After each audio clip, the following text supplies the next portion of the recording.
Alright guys, welcome to the channel. I know this video I said was going to come out yesterday, but I got really busy on New Year's Eve, so this video is coming out today. And in this video, we are going to be ranking all the books I read in 2020. This is going to work exactly like how my ranking the videos go, where I go through each book one by one and explain why it is where it is on the list. As we discuss each book review, I'll put a link to that book's review up in the corner so you guys can go and rewatch that specific video. As always, down in the comments, if you guys have books you want me to do reviews on in the future, please do not be afraid to leave those down there. As always, you can follow me on social media. On Instagram, I am Riley Murray Book Reviews, and on Twitter, I am Riley T. Murray. There you can also suggest book recommendations to me. With all that out of the way, let's hit the intro.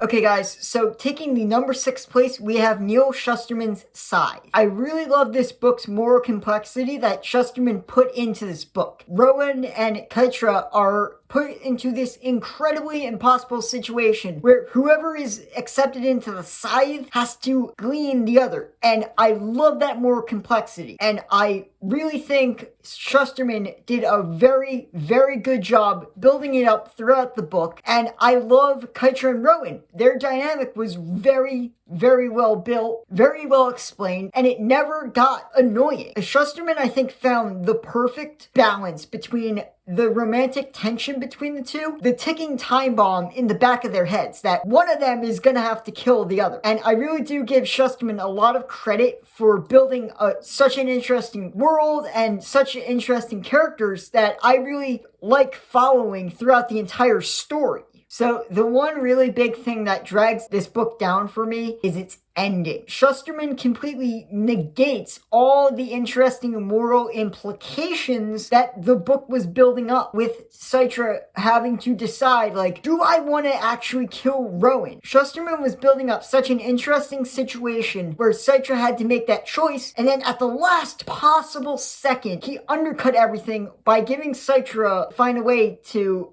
let Rowan go without having to kill him. And it's like, why would you do that? Why would you undercut such an interesting moral idea is at the center of your book? That ending still makes me really frustrated because, again, like I said in my review, Shusterman had such an interesting idea going on, and he could have shown, if Cytra had actually gone through with the killing, what it had done to her morally. She could have had flashbacks to Rowan and their training and just had a very interesting conversation with herself. Was that the right thing to actually kill him? Again, Shusterman undercut his entire premise of the book at the last possible second, and that is why Scythe is number 6 on this list.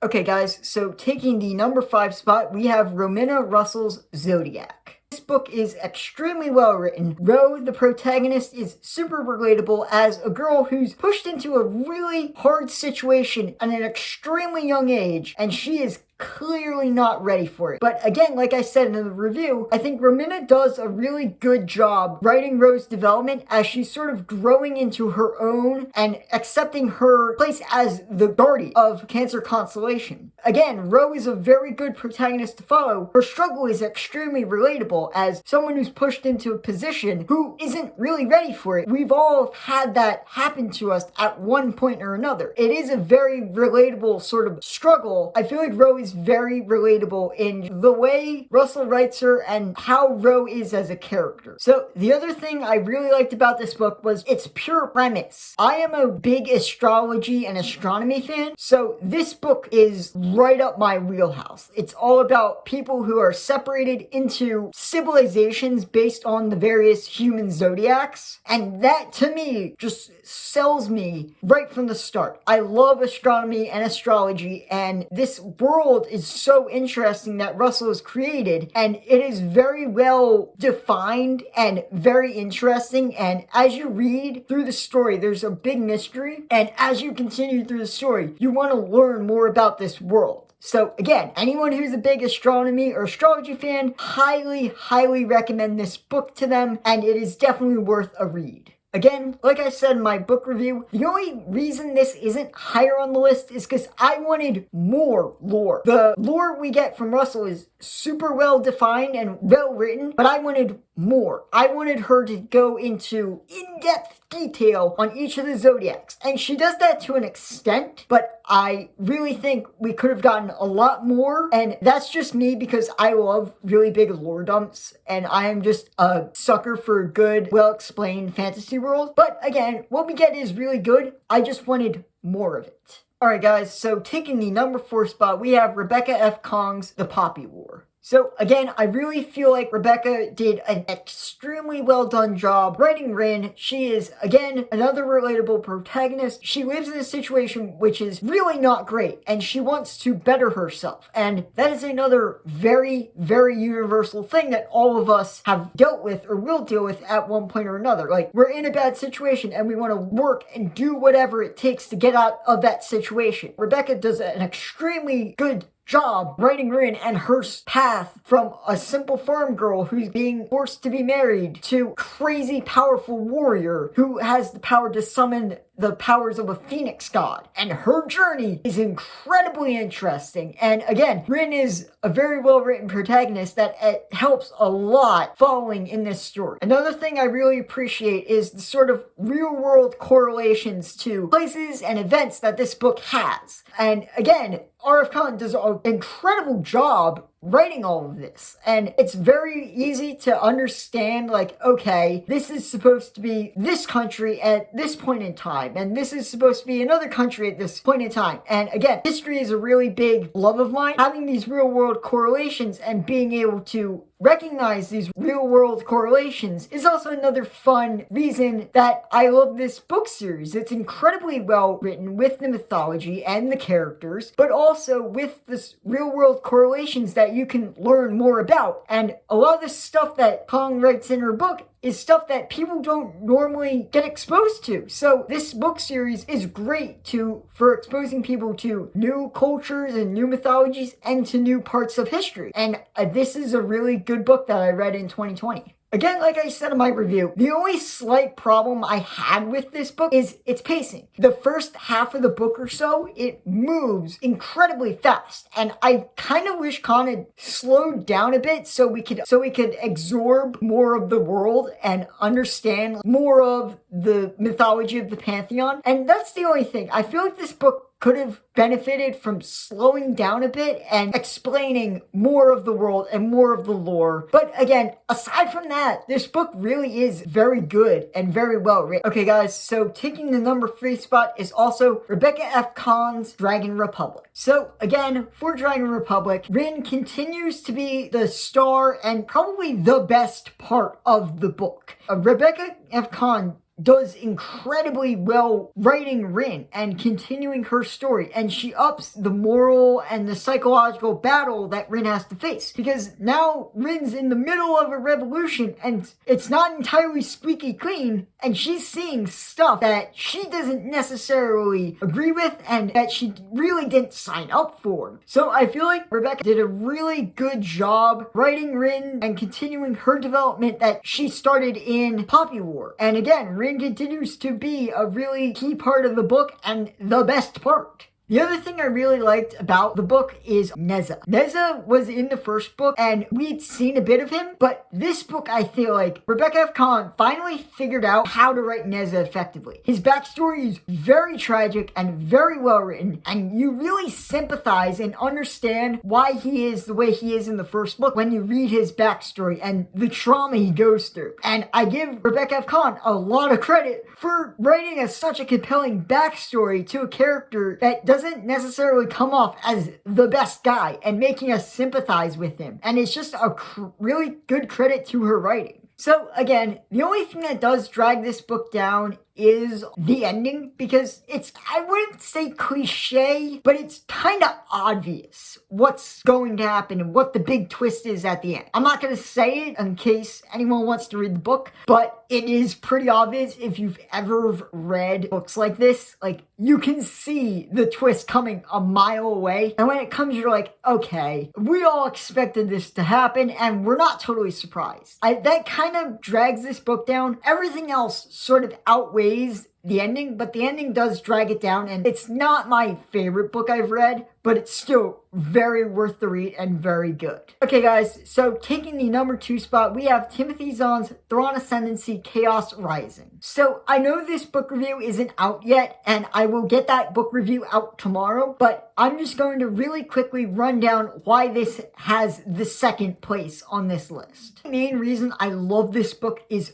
Thrawn himself. He is an incredibly interesting character and incredibly well written. Zahn does a very good job. The reason Thrawn is so cool is because he's unlike any other Star Wars villain. All the other Star Wars villains are pretty straightforward, but no, Thrawn is incredibly smart. He uses another species' culture and their art to understand how they'll fight. So he's using your own mindset against you. And that is incredibly dangerous, and that's what makes Thrawn so interesting. He definitely is the Sherlock Holmes of the Star Wars universe. He's just that crazy intelligent. And following Thrawn and his adventures, seeing his thought process, how incredibly smart he is, you finally really get the sense, like, if anyone other than other super intelligent beings went up against Thrawn, they will lose hardcore. And even despite that, Zahn makes Thrawn very understandable. Thrawn isn't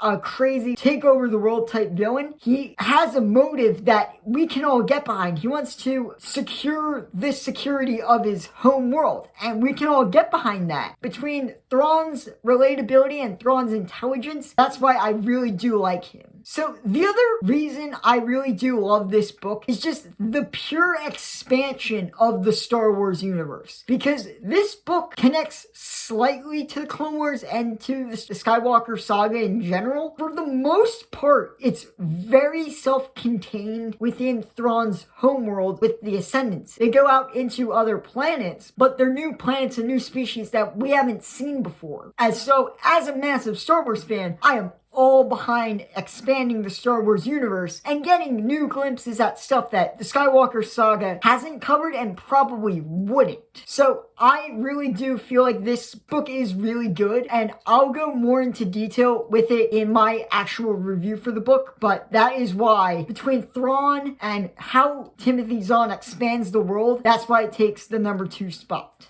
Alright guys, so taking the number 1 spot, we have Frank Herbert's Dune. So starting out, I really like how Herbert handled Paul's development, because Paul starts as a really smart and really powerful kid, but as he gets his quasi-cataract powers, he becomes insane, and Herbert writes Paul's development very well throughout the entire book. Again, I cannot say this enough. Herbert does a really good job writing Paul's development, and it really pushes the book at its best points. The other thing I really love is that Herbert made such an interesting world with Arrakis/Dune. I've never seen a world like Dune, for the most part, in other sci-fi books I've read. So this gives Dune such an advantage because it has such an interesting world and an interesting setting. And the other thing I really love about Dune was the interesting cultures Herbert put in with the Fremen. They had a really interesting culture that I would have loved to learn more about, and also the Bene Gesserit and their whole mission. That was very interesting thing that Herbert put in, and it was a major part of the story, and I can really see why this book has become as popular as it has, and I really am grateful that I read it. Alright guys, thank you so much for coming on this journey with me in 2020. I really appreciate it, and I really appreciate all your support through this year. Again, thank you for all your comments of encouragement, and I love that you guys are recommending books. I will get to them eventually. I just have a really big catalog of books that I want to get through, but I will get to, I know people have said they want me to cover the Rick Riordan Presents. Once I get through through Heroes of Olympus and get through Trials of Apollo, I will jump into that. I promise I will get to that at one point. Tomorrow, I will be dropping my Thrawn Ascendancy Chaos Rising review, so please be on the lookout for that. Don't forget, like, share, subscribe, and hit the notification bell. Down in the comments, if you have books you want me to do reviews on, please leave them down in the comments. Don't forget, follow me on social media. Instagram, I am Riley Murray Book Reviews, and on Twitter, I am Riley T. Murray. I will leave links to both those accounts down in the description. You can also send book recommendations to me at those places. So I will see you guys tomorrow for my Thrawn Ascendancy Chaos Rising review, and I hope you guys have an awesome new year, and keep on reading.